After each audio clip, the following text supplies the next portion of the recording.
Vamos a saludar al doctor Pablo Lamelas, le damos la bienvenida a todos aquellos amigos y amigas que están siguiéndonos en esta edición especial de Caira quien Caira en Facebook Live. Esta entrevista la podrán escuchar en su versión audio en nuestros podcasts en Spotify y en Apple Podcasts y también en Caira quien Caira, nuestro programa de radio el próximo sábado de 10 a 12 en AMA 92.3. Doctor Lamelas, ¿cómo le va? Mucho gusto, qué bueno tenerte en el programa. ¿Cómo va? ¿Cómo estás, Mario? ¿Dando tiempo? ¿Todo bien? Muy bien, gusto en saludarte. El doctor Lamelas, la matrícula, mira, acá lo tengo, matrícula nacional 129.220, ¿sí? Y como lo tienen ahí en el rótulo de Facebook Live, ¿no? Eso yo siempre lo tengo que leer, es cardiólogo intervencionista del ICVA, el Instituto Cardiovascular de Buenos Aires, y profesor de investigación del McMaster University, ¿no? En la ciudad de Hamilton, en Canadá. ¿Lo digo bien, doctor? Corríjame si lo digo mal, ¿eh? Es correcto, Muy es bien. así. Pues mi memoria me traiciona. Ya después de los 50 te darás cuenta cuando llegues ahí que algunas cosas empiezan a fallar. Vamos Ya a estoy hablar en la un mitad del poco, camino y ya me sucede. Así que me bueno, siento identificado. bueno, porque vos tenés un trabajo exhaustivo de tu Exacto. memoria, ¿no? Desde Poco, muy jovencito. poco sueño. Doctor, ¿cómo está hoy la situación epidemiológica en un centro de salud cardiológica como es el ICVA en Buenos Aires, en esta situación actual de la pandemia? El pico más grande de infectados, el pico tal vez por días más grande de muertos, pero con la actividad que se empieza, entre comillas, a normalizar. ¿Hubo algún cambio desde el punto de vista sanitario? Sí, Mario, esto no fue lineal a medida que pasó el tiempo, sino que fue con altibajos. Ujú. Lamentablemente no te puedo dar una idea de dónde trabajo en términos de infectados por COVID, porque es un centro que no tiende a tener pacientes infectados con COVID, Sí. un centro cardiovascular de adultos. Entonces, los pacientes que tienden a internarse y quedarse con nosotros o hacer procedimientos, generalmente están libres de COVID. Mm, Entonces, es difícil darte una idea honesta de mi experiencia en el instituto que mm, sea representativa de lo que sucede en el resto del país. mm. Lo que sí te puedo decir, desde el punto de vista cardiovascular, es que los pacientes en un principio de la pandemia, antes que haya o que exista un compromiso importante del virus, ya el impacto en la comunidad había sido muy grande y hasta incluso en cierta manera irreversible. Mm, Nunca llegamos a la normalidad en términos de cuidado cardiovascular. Empezó muy bajo, los pacientes dejaron de venir por miedo a un montón de razones o por un montón de razones específicas, consultorio, procedimientos, estudios, todo ha sido reducido muy marcadamente. ujú. Hubo una tendencia a recuperarse, luego, ni bien empezó el nuevo pico, la nueva ola de casos, llamémosle, o de contagios, ahí se volvió a observar una nueva caída, pero de nuevo observamos signos de recuperación que son alentadores. Eso desde el punto de vista cardiovascular. Los centros que son polivalentes y atienden todas las enfermedades están en una situación estable, pero de alto consumo de recursos. O sea, Ujú. no es que están haciendo poco como al principio de la pandemia, donde estaban las camas vacías y todo esperando la catástrofe, sino que se fue ocupando de a poco la capacidad hospitalaria, lo cual yo no escuché por lo menos historias de un sistema de salud sobrepasado, como fue el norte de Italia, o por momentos Cataluña, o los otros lugares de España, o incluso algunos países de Latinoamérica, hablamos de Oh, Perú, de Ecuador, sí. Guayaquil Ujú. específicamente hablando, donde el compromiso fue mucho más denso. Entonces, en términos cardiovasculares, hubo sin duda una caída inicial, recuperación y ahora una nueva caída con indicios de recuperación que, insisto, son alentadores. Pero por otro lado, al sistema de salud, una ocupación un poco más estable, donde por ahora no hay nada preocupante al corto plazo, por lo menos que estemos Sí, que podamos predecir con exactitud. sí. Y viendo lo que pasó en Europa, doctor, que ahora se está terminando el verano, justo hoy comienzan en muchos lugares el año laboral, en 2 semanas las clases. eh, ¿Qué te dicen los colegas con los que vos tenés relación, en los seminarios, en los simposios? ¿Qué está pasando? Yo veo a veces televisión española, la RAI, algún reporte de Euronews, y escucho algunos, bueno, como que es alentador, que no es tan grave, y otros como que el otoño y el invierno podría traer otro problema más y siempre estamos mirando lo que pasó allá. Mirábamos a principios de marzo lo que pasaba en Europa a fines de febrero y a pocos días empezó la cuarentena, el aislamiento social obligatorio y todo eso que después vivimos acá hace 160 días. Por un lado, lo que mencionaste recién no fue una realidad de pandemia, sino regulatoria, llamémosle, Mm, desde el punto de vista de orden del gobierno. claro. Acá en Argentina nunca vivimos nada parecido a lo que fue el norte de Italia o lo que fueron los lugares más caóticos de España. Mm, Eso que quede más que claro. sí, sí. En Argentina no sucedió y probablemente, si Dios quiere, no suceda.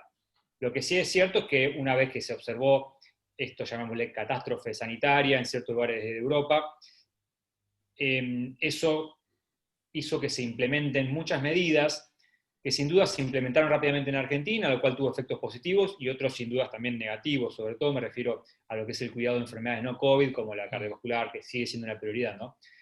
Entonces, y Europa, quizás el segundo punto, no es homogéneo. Y yendo más allá de Europa, si vamos a Norteamérica, yo noto un patrón muy claro, y quizás expresarlo de la siguiente manera. Los países que tienen más responsabilidad social, quizás un nivel educativo en promedio más alto, eh, poblacionalmente hablando, son los que menos impacto tuvo la pandemia. Si uno se fija, el norte de Europa se controló mucho mejor que el sur de Europa, y lo mismo sucede con Norteamérica. Canadá, un país que tiene una responsabilidad social importante, y son con las personas que más tengo contacto, basado en la pregunta de recién de cómo está el mundo. Yo lo que más sé es de Canadá, y la realidad de Canadá es muy diferente a la que estamos enfrentando Sí. en el resto de Latinoamérica o en el sur de Europa, Sí. donde uno... Contanos algún dato de Canadá, porque nos interesa algo concreto. Vos das clases, haces investigaciones y te formaste en Canadá, tenés contacto fluido y conocés el lugar, no es que te la cuentan, conocés porque estuviste ahí, sos parte de la comunidad académica, de la comunidad científica. ¿Cuál es hoy la realidad si uno podría contrastar? Canadá es un país como la Argentina, de inmigrantes en desarrollo, en desarrollo no, que se formó y creció en el siglo XX, nosotros nos quedamos abajo, pero tenemos ciertas similitudes. Australia, Canadá y Argentina, siempre se comparaba eso. ¿Cómo está hoy la situación en Canadá? Está muy bien, justamente por eso hacía el contraste, en el sentido que están volviendo de la nueva normalidad con responsabilidad, pero ya negocios abiertos, intercambio entre ciudades de personas, porque controlaron la enfermedad muy bien. Yo, donde trabajaba como médico, mi estadía en Canadá, que es el hospital de Hamilton General, el General Hospital, en ese lugar había 2 o 3 infectados hasta hace unas pocas semanas, y Ajá. estamos hablando de un hospital que engloba pacientes críticos de un área de 1,4 millones de habitantes. O sea, estamos hablando que realmente fue poco el impacto. Entonces, por eso están volviendo a su nueva normalidad, porque fue responsable. Yo lo contrasto siempre con lo que observo en Estados Unidos, donde no hubo una política responsable desde mi punto de vista Ujú. de toda la población. Un sector sí fue muy responsable, otro no. Y después se notó, ¿no? La segunda ola de casos que sigue sucediendo en Estados Unidos fue el centro-sur de Estados Unidos, donde había cierta escepticismo, cierto escepticismo de los habitantes sobre el impacto y real eh, preocupación de la pandemia, al punto de que teorías conspirativas, etcétera, Bueno, dieron vueltas. Y eso creo que es clave, y eso diferencia a países como sí. Canadá, bueno, el norte Bueno, de hubo Europa. marchas en Berlín antes de ayer, en Berlín una marcha de 30.000 personas, hacinados, sin mascarillas, sin nada, Bueno, eso no basándose y sucede. defendiendo esto, ¿no?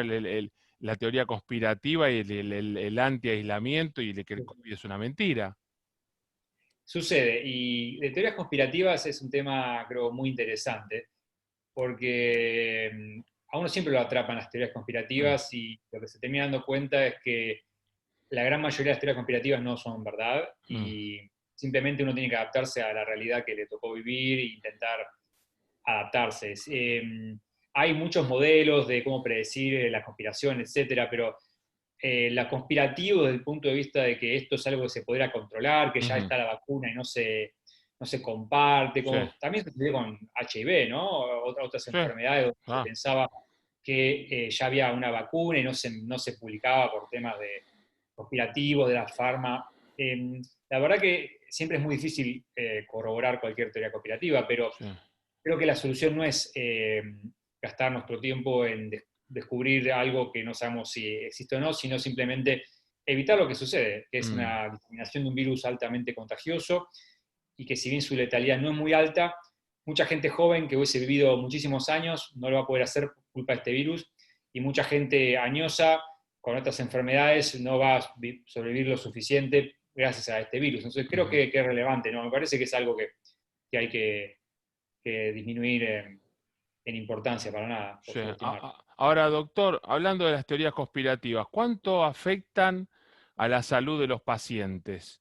Porque yo tengo personas conocidas de mi edad y mucha más edad también, que abonan por mirar las redes y porque a veces no ven muchos noticieros y abonan y dicen, "Bueno, no existe", como los negacionistas de las vacunas. Digo, ¿cuánto influye en la salud cardíaca de un paciente con antecedentes de enfermedad cardíaca, un paciente en tratamiento, un paciente? ¿Cuánto influye? Algo que no tiene que ver con la medicina, que tal vez tiene que ver con el humor social, la opinión pública, los medios de comunicación. ¿Cuánto influye eso? ¿Se nota cuando cuando vos atendés un paciente o cuando algún colega en consultorio le viene, no, doctor, esto es toda una mentira? ¿Atenta contra el cuidado de la salud? 100% y muchísimos pacientes que he visto en mi práctica clínica y pacientes de otras personas también han sufrido daños colaterales por haber creído o implementado en su vida teorías conspirativas. Mm, Y eso obviamente que es lamentable, porque el problema de la teoría conspirativa, en este caso, por ejemplo, los pacientes, es que lo pone a ellos en rol de héroe. Y déjame ir un poco más en ese punto. a ver. Habrás escuchado que una historia de un héroe empieza como que tiene su mentor, el mentor lo guía, después encuentra un problema, tiene dificultades, lucha contra la dificultad y es un éxito. ¿Bien? Y así está el héroe. Después Mm, muere y resucita, más o menos. mm, Ese era como el círculo completo. sí, En las teorías conspirativas lo ponen a uno en lugar de héroe. Y el mentor es ese sitio web o ese blog o esa información que te dice, mira, acá hay un problema, típico tema de cardiología o enfermedad cardiovascular es las estatinas, las drogas que bajan el colesterol. Que hay conspiraciones, que la Big Pharma, que te quiere vender el medicamento y eso te causa problemas del hígado y cáncer y un montón de cosas, y que todos los beneficios clínicos son mentira. Entonces la persona lee, se siente que tiene el mentor, que son estos lugares donde se comparte información, muchas veces medios sociales abiertos, disponibles a todo el mundo, ujú, y hace ese camino, donde ve que esa persona o el paciente mm, ve la ciencia como algo que le está generando una adversidad, él claro, lucha contra la ciencia. Entonces no hay sí. argumento que uno le muestre a uno que está bañado en una teoría conspirativa que lo convenza de que está equivocado. Y, por ejemplo, para el caso de estatina estaríamos hablando de cientos o miles de personas involucradas en el estudio de investigación. Estaríamos hablando de la teoría conspirativa al punto de como el ir haber ido a la luna, donde se estima que en un año o 2 años, por la cantidad de gente involucrada, se tiene que haber filtrado. Claro. Eso nunca sucedió. Por ejemplo, ¿no? Dirige el ejemplo de la luna, pero las estatinas, que son las medicaciones que bajan el colesterol en sangre, probablemente sea la droga más, o el grupo de drogas más estudiado de toda la medicina de todos los tiempos, por la cantidad de pacientes que se estudiaron en ensayos clínicos. Claro. Son varios de miles, seguidos por varias, incluso decenas de años en algunos casos, Ujú.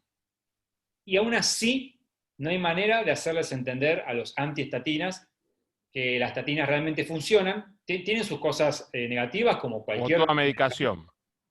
pero se ponen en un punto de negación como si fuesen los héroes de una película que Mm, los hace imposible, sí. están metidos en una que no. Y lo mismo a los antivacunas en otro nivel, pero es más o Ah. menos lo mismo. Yo tengo una amiga, señora mayor de 80 y algo de años en New Jersey. La hija trabaja en un laboratorio internacional, no voy a decir el laboratorio para tampoco dar mucho indicio, y cuando me plantea las teorías conspirativas, porque ella me manda los links de videos, digo, ¿qué opina Pirula, que es la hija? Porque trabaja en desarrollo, es médica y trabaja en desarrollo de las vacunas contra el COVID. Y no me contesta. Tiene una hija que trabaja y desarrolla vacunas contra el COVID en un laboratorio mundial en Estados Unidos y no me contesta. Entonces, porque si a mí me decís, sí, mi hija Pirula, la doctora tal, me dice tal y me da data, yo con mi cosa de periodista empiezo a investigar. Nunca me contestó las veces, ya no le pregunto para no incomodarla, pero lo que vos bien decís, el fenómeno de que nada racional le va a hacer entender que, no, que es irracional, que no tiene lógica desde ese lugar. Doctor, y esto de la pandemia, ¿no? El no actividad física, el estar mucho en casa, para las personas que tienen enfermedad cardíaca, cuando se retoma la normalidad, entre comillas, y se mejora la asistencia a los centros de salud, ¿qué se vio en los pacientes que vuelven a ir al centro de salud? ¿Se perdió la conducta de controlarse, de hacer buena dieta, de hacer actividad física? ¿O aquel que ya tuvo un episodio, tal vez más allá de la pandemia, siguió priorizando su cuidado cardíaco? Bueno, tenemos datos a publicarse en el corto plazo donde objetivamos un marcado detrimento de la salud cardiovascular de nuestros Ah, sí. pacientes. Sí. Lo que es control de Me estás anticipando data, un estudio que vas a publicar. ¿Podemos anunciarlo como primicia para caer a quien caiga esto? Eso podría ser, pero no era el objetivo, pero si lo tomás de esa manera, bienvenido. Bueno, viste que hay que vender en periodismo de primicia, lo estamos sin decir demasiado, pero lo que se pueda, doctor. No, lo que puedo decirte es que sí, hay un detrimento importante Mm. en lo que es el cuidado cardiovascular en prevención. Más de la mitad de los pacientes refieren haber reducido su cantidad de ejercicio y aumentado su peso, peor control de la presión arterial, etcétera. Muchas personas han vuelto a fumar más o antes de lo que antes de la pandemia. Ujú. Así que son muchos aspectos que lamentablemente es una realidad que nos tocó vivir. El virus copó los medios, copó la prioridad de la gente y del Estado, y fue muy difícil luchar contra eso. Sigue siendo difícil, pero nosotros del instituto y personalmente seguimos empujando para revertir esta situación, que sin duda que es para peor de los pacientes. La enfermedad cardiovascular, yo el otro día estaba viendo en el Congreso Europeo de Cardiología, que se está haciendo en este mismo momento de manera virtual, Ujú. publicando una slide donde diciendo que comparando estos muertos por COVID en los 9 meses de pandemia, comparado a los 17 millones que mueren por año por enfermedad cardiovascular, lo cual lo pone en perspectiva. Si bien yo creo que el camino no es luchar contra el COVID, acá no es una idea de quién gana, quién es peor, el COVID o la enfermedad cardiovascular, sino poner en perspectiva con qué estamos lidiando. Cuando lidiamos con el COVID, estamos hablando de una enfermedad que se suma a una batería de enfermedades previas, Claro. de las cuales en muchas, como por ejemplo enfermedad cardiovascular y cáncer, hemos hecho un gran progreso en un montón de aspectos. Y estamos yendo hacia atrás y no queremos que el remedio sea por la enfermedad, que evitar un contagio haga que se genere un efecto tan adverso que, bueno, vaya a la era de bronce de la prevención cardiovascular. Sí. Dos preguntas, doctor, me da justo pie para eso. ¿Se comprobó que aquella persona que sana supuestamente en su salud cardíaca, cuando se contagia con COVID, igual no hay mucho tiempo para estudiar todavía desde que comenzó, le deja huellas en su corazón? ¿Afecta el COVID-19 la salud cardíaca de un paciente que tal vez no tenía enfermedad preexistente? No sé si tenés suerte o estás leyendo mucho y estás muy informado, porque justo da la situación de que en el ambiente médico, por eso me sorprende, se discute esto de una manera muy, por decir, controvertida, porque Mm. hubo una publicación reciente donde decía que eso sucedía y que la descarga en el corazón era importante, pero después hubo errores en el análisis estadístico de la publicación y se retractaron en parte, pero no del todo, y ahí en los medios sociales hay mucho revuelo por este Claro, tipo de publicaciones que se retractan porque por el apuro de publicar se hace claro. algo mal y cambia la conclusión y el mensaje ya está. Entonces, lo que te puedo decir es que es así. Este virus afecta el corazón más que nada cuando el cuerpo entero está muy enfermo. Ya cuando Mm. falla el pulmón, etcétera, no hay dudas que el corazón falla, está demostrado, y el impacto de ese daño del corazón en el futuro es incierto, porque simplemente no tenemos mucho tiempo de observación en mucha Claro. gente para poder decirlo. Ahora, el impacto directo del virus en el corazón sin daño de otros órganos es lo que está más en debate en qué tan frecuente es, realmente sucede, parece que sí, pero ¿qué tan frecuente es? Si es algo extremadamente Claro. infrecuente, sucede todo el tiempo. ¿De qué tamaño es la cara? Si es algo razonablemente chico o muy grande, y cuál es el impacto pronóstico que va a tener después. Y por último, la cuarta pregunta, que es lo más difícil, pero lo más relevante es qué se puede hacer al respecto, porque si eso va a suceder y punto, poco hay que hacer. Mm, Lo que sí puedo mencionar es que el COVID, en términos de daño, de riesgo de muerte, mm, el órgano primario que afecta es el pulmón. claro. Eso está claro, porque por momentos se habla que es el corazón solo y que el tema de la coagulación, y es como ver el árbol y nos tapa el bosque. Es verdad, Ujú, hay un árbol importante como la afección del corazón del virus existe, yo no puedo negar eso porque hay datos, pero no es tan diferente a lo que se ve en otras enfermedades muy graves, cuando uno llega a un estadio inflamatorio del cuerpo entero, daña todos los órganos, que mm, es lo que se llama falla multiorgánica, injuria miocárdica o injuria del músculo del corazón. ujú. Pero no decir que todos los problemas que vemos son por un problema de coagulación y por un problema de falla cardíaca, porque no lo son, ni clínicamente, ni en las autopsias, ni un montón de cosas. Así que bueno, en definitiva o en resumen, afecta al corazón sí, pero está en debate cuál es la cuantía, cuál es la significancia clínica de todo eso. Ujú. Pregunta a futuro.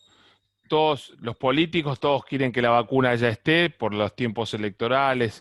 Trump anunciaba en la convención republicana que antes de fin de año, él espera antes que el 3 de noviembre, que hay elecciones en los Estados Unidos. Rusia, Putin ya inoculó a su propia hija. Eh, ¿Cómo estás viendo el tema de la vacuna dentro de hay otros que dicen hasta diciembre 2021, no, 2021, hablo un año y 3 meses, que tampoco es loco para una vacuna, no es descabellado, pero con lo que esto genera, ¿qué novedades tenés del mundo científico? Y si esa vacuna sale, si vos te la aplicarías y si la aconsejarías para aplicar a tu familia. Eh, Reconocida, el laboratorio experimentado, con todo, con la FDA que lo permita. Bueno, vamos por partes. El desarrollo de una vacuna es un proceso muy riguroso y toma su tiempo porque aprendimos por las malas. Hubo vacunas en Ah, el sí. pasado que causaron más problema que la solución. ¿Cómo cuáles? ¿Se puede mencionar alguna, Doc? Hubo vacunas con virus activados que causaban enfermedad, de hecho, que causaban la enfermedad que querían justamente Sí. evitar. Entonces, cuando Para, uno se para, enfrenta. contame, yo no sé nada, y tal vez quien nos está viendo no manejamos mucho. ¿Cuál es la de virus activado? ¿La que te inoculan con el virus en sí? Esa es la de virus activado. Hay virus desactivados, es como virus debilitados. Es como se Ajá, lo cría de una manera tantas veces que ya el virus pierde virulencia ajá. y necesitan esos virus o partículas del virus en sí. Mm, Esas son las más comunes. Después están los anticuerpos activos, por ejemplo, el tetabulín es un anticuerpo justamente contra el tétano, que es como claro. ya te dan el anticuerpo, pero una inmunización temporal. Cuando te quieren hacer inmunización más prolongada, generalmente utilizan moléculas verdaderas o replicadas o similares del virus. Ok. Generalmente hablando, hay un montón de formas. Por ejemplo, para la tuberculosis se utiliza un bacilo o una bacteria también debilitada que asimila la respuesta inmunológica que tendrías contra la bacteria de la tuberculosis y te protege contra las formas graves de la tuberculosis. El bacilo de Pero, Koch o de Koch. exacto, el BCG, el bacilo de Koch. Pero el punto es que si uno haría llamémosle una ciencia más irresponsable, podría tener la vacuna mucho más rápido, pero no sabemos si va a hacer más daño o funcionar. Claro. Es como, yo lo veo un poco parecido a lo que es la aerolínea low cost. Es como, hoy en día aceptamos. Te van a escuchar los empresarios de las low cost, se van a enojar, porque ya veo por dónde viene. A ver, contame. La aerolínea low cost reduce el proceso de calidad con tal de brindarte algo más accesible económicamente. Eso es una Ajá, aerolínea low cost. sí. Y esto es lo mismo. Hoy estamos en vacunas low cost. Se está acelerando todo el proceso, pero en vez que el objetivo sea que el viaje sea más financieramente posible de pagarlo, estaríamos hablando de tener una vacuna lo más antes posible. Pero se está sacrificando parte del proceso habitual del proceso científico para garantizar que tenemos una vacuna realmente que funcione con el mejor perfil de seguridad. Ujú, ¿Se podría hacer más rápido? La respuesta es sí, pero con aún más, es como decirte, ¿se puede hacer una low cost más barata? Y bueno, sí. Un avión que vuelve una turbina claro. y podría ser su objetivo de llegar al otro aeropuerto, pero ¿qué pasa si se rompe la única turbina que tenía en mitad del camino? Bueno, es No. más o menos lo mismo. Yo te lo digo como una persona involucrada en investigación, mi especialidad no es infectología, Está bien, pero pero sabés. groseramente por arriba eso es lo que está pasando. Se Mm. está acelerando al máximo el proceso, es un proceso que toma tiempo, lamentablemente, y Me que estás de una dando otro vacuna, título. Me voy más por aquellos conservadores que me dicen diciembre 2021 que los que dicen fines de este año o enero del año que viene, ¿no? Como otra vez más una expresión de deseo. bueno, y no quiero ser pesimista, pero existe la posibilidad que nunca tengamos una vacuna efectiva. No va a ser el primer virus que no se... Me das otro título, sos titulero a la hora de las entrevistas, ¿eh? Porque eso, si yo pongo título en la gráfica así, probablemente nunca tengamos una vacuna contra el COVID, me van a Sí, mirar de todos los no. sectores de la política, de la industria, del comercio. Es racional lo que decís, porque el SIDA no tiene una vacuna, no salió una vacuna contra el SIDA, pero ya casi no se muere gente por síndrome de inmunodeficiencia adquirida. Quiero decirlo más claro para que no se saque el contexto. Yo no A dije que ver. lo más probable o es probable que, sino que lo que dije que puede ser una posibilidad. Lo más probable es que tengamos una vacuna Sí, sí. y que esa vacuna esté en algún momento entre principio del año que viene o fin del año que viene. Eso es lo más probable, Mm. pero simplemente no es garantía. Así como todos pensamos al principio de la pandemia que todo iba a ser mucho más rápido y no lo fue, o mucho más catastrófico y no lo fue, Sí. un montón de aspectos, porque cuando todos veíamos lo que pasaba en Norte de Italia y España, decíamos, cuando llega Argentina, desaparece la Argentina. Y no fue así por un montón de razones, Mm. insisto, que por cosas buenas y cosas que no fueron tan buenas, pero creo que uno se toma todo el abanico. Lo que estamos seguros es que no es un virus que va a acabar con la humanidad. Eso está más que claro, no estamos frente al apocalipsis del mundo, entonces no hay que perder el control. Hay muchas cosas que son tan prioritarias, o incluso yo tengo argumentos para decir que son más prioritarias que el COVID-19, y que merecen su atención. Y creo que Argentina, y yendo quizá a la pregunta del principio, como de Argentina con el resto Mm. del mundo, Mm. creo que está en ese camino ahora, teniendo los picos más altos, es cuando se reabren algunos negocios y demás. Mm. Eso Sí. habla de que se maduró el tema de prioridades. Es como que se empezó con todo acá en Argentina. Recuerdo las primeras semanas de pandemia, yo era el único en la calle Sí, sí, sí. cuando estaba en el hospital. Era la Era única Buenos persona. Aires, ciudad desierta. Ciudad desierta y había decenas de casos por semana. Sí, sí, nada. Ahora estamos con los miles de casos y se abre. No digo que esté mal o bien, yo creo que es parte de la maduración de entender que no es todo eso. Mm. Y la enfermedad cardiovascular, lamentablemente, por un tema de costumbre, de que ya la gente está acostumbrada a saber que la enfermedad cardiovascular es mala, generó una especie de situación de olvido que es grave, porque no cabe dudas que los pacientes que siguen viniendo graves merecen su atención y haciendo lo que hacemos reducimos un montón el riesgo de que pase cosas malas en Mm. los pacientes. Sin ir Mm. muy lejos, uno de los pacientes que hicimos procedimiento hoy ha tenido una muerte súbita en su infarto original y se ha recuperado.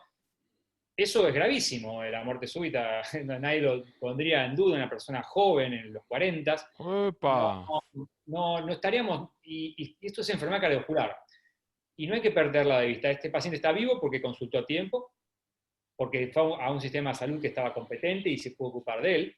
Si él se hubiese quedado en su casa, como pasa en muchos otros escenarios en la época de COVID, lamentablemente sería otro escenario familiar y de personal, sin duda. Entonces, no hay que perder de vista todo lo que está pasando. No es, insisto, si es un virus que fuese a acabar con la humanidad, bueno, prioridad número uno, cierran los hospitales, no se atiende nada de nada. Esto no es la situación. Tampoco ir al extremo de negar el COVID y decir que es un tema conspirativo. Hay que seguir trabajando en las enfermedades como lo hacemos siempre, Mm. reduciendo al mínimo, y no significa que sea cero, es al mínimo el riesgo de contagio. Cuando uno se toma un avión a Miami, por decir un lugar, o Río de Janeiro por vacaciones, está el riesgo de fallecer en el avión, en un accidente de avión, y era por vacaciones. Se justificaba, y bueno, sucedido el evento del avión estrellado, obviamente que no, pero durante el avión nadie duda que es justificado, por algo todo el mundo lo hace. Esto es lo mismo, no pretendamos tener cero de riesgo Imposible. mientras existan otros riesgos. Claro. Si no habría otro riesgo de comportarse con desde el punto de vista obsesivo con un 0% de riesgo de infección, sí, no hay problema, pero no sabemos que no es así. Que las medidas para tener un riesgo de infección cero es compatible con un peor sistema de salud, una peor economía, y incompatible con la vida como la Sí. entendemos hoy.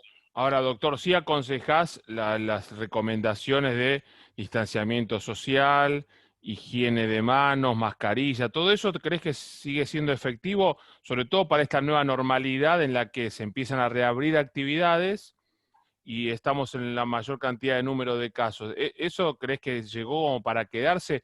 Tal vez en Asia no tanto, porque viste que los chinos, los japoneses, los coreanos ya usaban barbijo, estaban con guantes siempre en el transporte público, o hay lugares que son casi un quirófano por la limpieza de esas ciudades. ¿Crees que llegó para quedarse, que de eso sí tenemos que ser como sociedad responsables nosotros? Te voy a comentar de vuelta desde el punto de vista de cómo entiendo lo poco que hay publicado de investigación sobre este tema, porque no hay mucho, aunque No, no. parezca. El alcohol en gel, el uso de guantes, por ejemplo, lavarse las manos, es lo que esté más probado el distanciamiento social, Mm, pero la evidencia que lo avala no es muy fuerte, no es que diciendo, bueno, haciendo esto se reduce a cero. ya. Pero es cierto que toda la evidencia apunta a que esas medidas, sobre todo el lavado de manos frecuente, cubrirse la boca, barbijo para la persona que es receptor, obviamente también, y distanciamiento social son las medidas más efectivas para reducir el contagio. Y creo que el camino, si uno me hace elegir por dónde va a ir todo, Mm, deberíamos ir hacia volver a la normalidad con las medidas preventivas, sí, siempre que se puedan aplicar, y no lo que yo vi en la plaza el domingo pasado, que era gente yendo a la plaza ya sin barbijo. sí, sí. Porque se relajan y pasaron a negación de lo que sucede. Mm. Eso creo que es lo que tira para lo que demuele, o demole, Sí, sí, no, digamos, bueno, sí. destruye todo lo que hace mucha gente, que es utilizar las medidas preventivas. Medidas preventivas son compatibles con volver a la nueva normalidad, el Mm. tema es que todos lo apliquen, ¿no? Acá me están preguntando a través de WhatsApp, alguien que está viendo la entrevista en Facebook Live, en Caira Mario. Contame, doctor, tal vez vacuna por ahora no. Si vamos a los protocolos y a los tiempos normales, es muy pronto, se está desarrollando por una vacuna efectiva, segura, duradera, todo eso. Medicación, ¿no? Que contrarreste los efectos, que si me contagio, tenga la aplicación un cóctel de drogas o lo que fuere. ¿En eso se está más avanzado? Te pregunto desde acá y en el mundo. En Canadá, el enfermo que se contagia, ¿le aplican algo? Viste que hay una gran polémica, que si la cloroxiquina sí, que no sé qué cuánto, que la conductora que toma eso en una botellita y todo, es veneno. Acá se está avanzando en algo, el ibuprofeno, hay un montón de cosas, que es el plasma de las personas que ya tuvieron. Primero empezar diciendo qué es lo que se ha comprobado hasta la fecha. Lo único que robustamente se ha comprobado, llamémosle científicamente hablando, son los Sí. corticoides que reducen 1 en 5 los pacientes que van a fallecer por COVID. Ah, bueno, Eh, es un 20% menos. es un 20% menos que no es la cura de la enfermedad ni por cerca, pero de cada 100 personas se salvan, que se hubiesen fallecido de otra manera, se salvan, es un número que Sí, vale claro. la pena implementar. Mm, Todo el resto de las drogas, intervenciones, lamentablemente lo que está sucediendo es que se utilizan fuera de estudios clínicos y eso no fomenta la realización de los estudios clínicos. ¿Qué quiero decir? Si ya está metido en la cabeza de los médicos a nivel nacional que el plasma funciona, cuando queremos hacer un estudio para ver si el plasma funciona, nos sirve porque cuando a un paciente le decimos, bueno, vos vas con plasma y vos no, al que le dicen que no, lo termina recibiendo. O no lo va a claro, querer incluir en el estudio por la chance de no poder recibirlo. claro. Y es una grave problemática, porque lleva mucha irresponsabilidad de médicos y, en este caso, como sabrás muy bien, Mm, gente en los medios de comunicación, mm, que proclaman efectivas medidas claro. para justamente ablandar o darle esperanza a la gente. Ujú, Típico ejemplo del presidente de Estados Unidos con la hidroxicloroquina, donde nunca tuvo evidencia robusta suficiente para que él aclame en medios públicos que funcionaba, y de hecho hoy en día es robusta la información de que estudios randomizados múltiples han demostrado que no es efectiva para tratar COVID. Hoy lo sabemos. Si hoy tuviésemos los estudios, o los estudios que tenemos hoy, los hubiésemos tenido hace 3 meses, era muy simple decirle a Trump que no podía repetir lo que dijo Claro. unas veces. Pero ¿qué pasó? En ese momento no estaban los estudios y lo seguía repitiendo. Y el tema es que entra en la situación en que quizás tenga razón, pero simplemente no está demostrado, pero no por eso puede salir a la calle, o en este caso los medios de comunicación Sí. masivos de Estados Unidos, que después se repiten en todo el mundo, recomendando un tratamiento que después termina siendo inefectivo. Lo mismo sucede, bueno, gente acá en Argentina tomando líquidos altamente tóxicos. En los Quizás medios. debería, quizás no debería decirlo, pero debería ser punible. Sí, claro. Porque simplemente una mala irresponsabilidad es como yo salga a la calle diciendo que clavarse cuchillos en el tórax es totalmente Claro. bueno, y me clavo uno y sobrevivo, y bueno, es como una cosa así. No, lamentablemente estamos en una situación de que cada uno casi que dice lo que quiere y no hay responsabilidad social. Mm. Para terminar, Doc, y agradecerte por supuesto tu tiempo, dale un consejo a quien nos está viendo, porque esta nota está en Facebook Live, ya queda en nuestro Facebook en Caira Mario, lo subiremos a nuestras redes sociales, estará en Spotify, en Apple Podcasts, en nuestro canal en YouTube y se escuchará en la radio. Consejo para aquella persona con antecedentes de enfermedad cardíaca o que tal vez no sabe que lo tiene, ¿cuáles son esos síntomas a los que hay que darle, los que hay que escuchar? No tener miedo por este cuadro de COVID y qué hay que hacer, porque a veces uno tiene una falsa señal o es hiperalarmista o cualquier cosa la vincula o nada, todo lo contrario, minimiza, subestima el síntoma. ¿Qué tenemos que hacer, doctor, cuando estamos en una situación así? ¿Qué escuchamos de nuestro cuerpo? No, la recomendación general es que ante síntomas subjetivos, que son generalmente la fiebre, la tos, síntomas que te hacen recordar que tenés una gripe, después se pueden agregar síntomas más severos, como falta de aire, pero en principio son esos. Hay que consultar, bien en contacto de manera virtual con el gobierno, como en línea que está publicada en todos lados, Ujú. y ellos van a realizar un hisopado. Pero yo En te los pregunto el tema cardiológico, ¿no? El paciente, esos el tema síntomas del COVID. del corazón, ¿no? En el marco de COVID, esas cosas que me dicen, ay, pasa algo en tu corazón. Para aquel que ya tiene una enfermedad preexistente del corazón y para aquel que nunca lo tuvo, ¿no? ¿Cuáles son esas Perfecto. cosas que hay que escuchar de nuestro corazón? Bueno, el que ya tuvo problema de corazón ya conoce el síntoma y sabe el lenguaje generalmente es, si volvés a sentirlo, o sea, eso que sentías en empeora, se vuelve más frecuente, Claro. consultar con nosotros. Si podés hacerlo presencial, mejor; si no, lo hacemos de manera virtual, no hay ningún problema. Eso por un lado. Después, aquellos que nunca tuvieron síntomas, lo que es cardiovascular, que a nosotros nos llama mucho la atención, es la opresión, cuando sentís como que te aprietan el pecho, Sí. irradia hacia el cuello, brazo izquierdo, pero también puede ser a los brazos o a los hombros, o a Mm. cualquiera de los brazos o a los hombros. Ujú. Ese tipo de dolor que puede ir más o menos desde el epigastrio, que es la parte más alta del abdomen, Sí. hasta el cuello. Opresivo es lo que a nosotros nos preocupa. Eh, Cuando es algo que se instala de a poco, generalmente suele aparecer con el ejercicio, y uno frena y desaparece. Es como uno camina 3 cuadras, Sí. duele, frena y 10 minutos se pasa. Ajá. De hecho, hay algunas medicaciones que son los nitritos y otros también, Sí. que uno los toma y mejora el síntoma más rápido, que es indicativo de que realmente es un problema coronario Ajá. del corazón. Eso Después, igualmente, ante ese pequeño síntoma, cuando uno hace una actividad y le pasa eso y después desaparece, igual consultar. si es la primera vez que sucede y fue a caminar un poco, unos cientos de metros cortos, por decir de una manera, no Sí, el kilómetro, sí. sí. Si fue algo que empezó a muy alta carga, o sea, al correr en media maratón y después te pasa un tercio maratón y después te pasa es cuando te da más tiempo de consultar. Hoy en día vemos muy pocos esos pacientes. Lo que más vemos hoy en día son dos tipos de presentación. Una, que es la que más nos preocupa, que es el infarto en curso, que es el que le aprieta el pecho, va a los brazos, etcétera. A veces agrega sudor, malestar general, y que no se pasa en 5 o 10 minutos de reposo. Eso es llamar a activar la ambulancia y venir urgente para una institución médica para justamente abrir la arteria que probablemente esté tapada. Aporto dato personal, ¿no? Que a veces tal vez no es de sensación que te desmayás, sino como es una opresión constante. En mi caso, cuando me pasó, era pecho y espalda, no es pastillas balda como la vieja publicidad, era como una opresión de atrás y de adelante, constante y bastante fuerte, pero no es que me desmayó, pero sí que era algo Eh, distinto. Algo que atenta mucho a los pacientes, y yo lo veo todo el tiempo, sobre todo gente muy culta, es que tiende a utilizar el sentido común para todo. Entonces, bueno, si es un problema grave, tiene que doler mucho, y no es así. Bueno, por eso lo Y cuento, es decir, muchos- no me muchos desmayé cuando me pasó. Exacto, muchos pacientes tienen un infarto grande y ni se dan cuenta que lo tuvieron. Obviamente que un paciente que no tuvo el Sí, dolor no puede, lamentablemente no hay nada para hacer. no, claro. Son grupos de riesgo muy limitados. La mayoría de la gente cuando tenga un infarto se va a dar cuenta. Ah, Y lo que la pandemia afecta, y lo más grave desde nuestro punto de vista, es que retrasan o no consultan.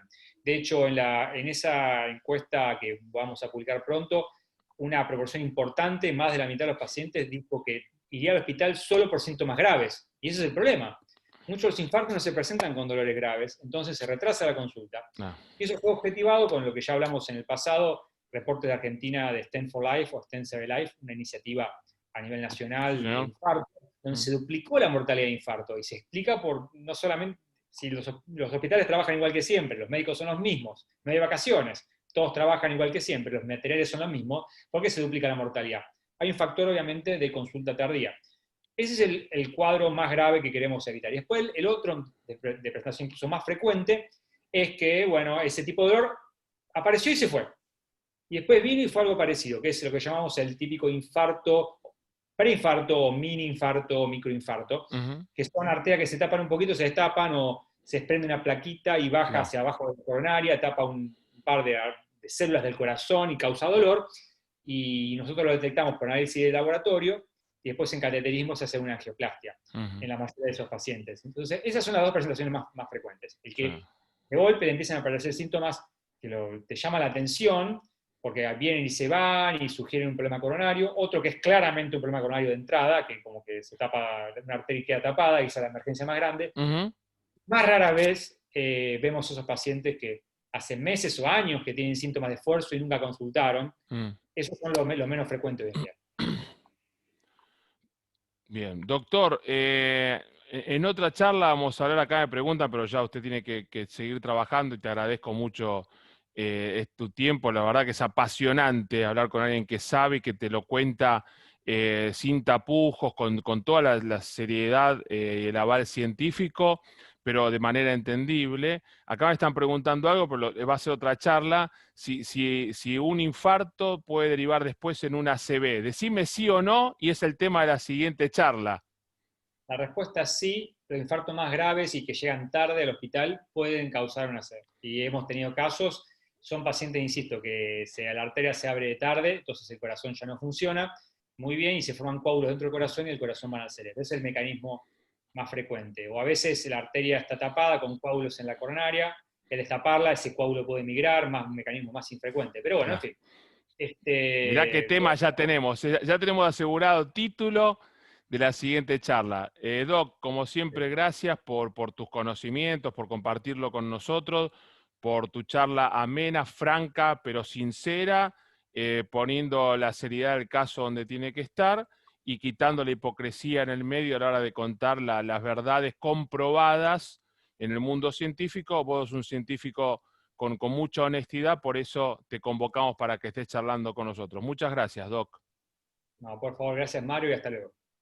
Muy bien, le agradecemos a todos nuestros seguidores en Facebook Live. Recuerden que esta entrevista queda en nuestro sitio de Facebook y luego estará en Spotify, en Apple Podcast, en nuestro programa de entrevistas en YouTube y se escuchará el próximo sábado en Caira, quien Caira en la radio. Muchísimas gracias.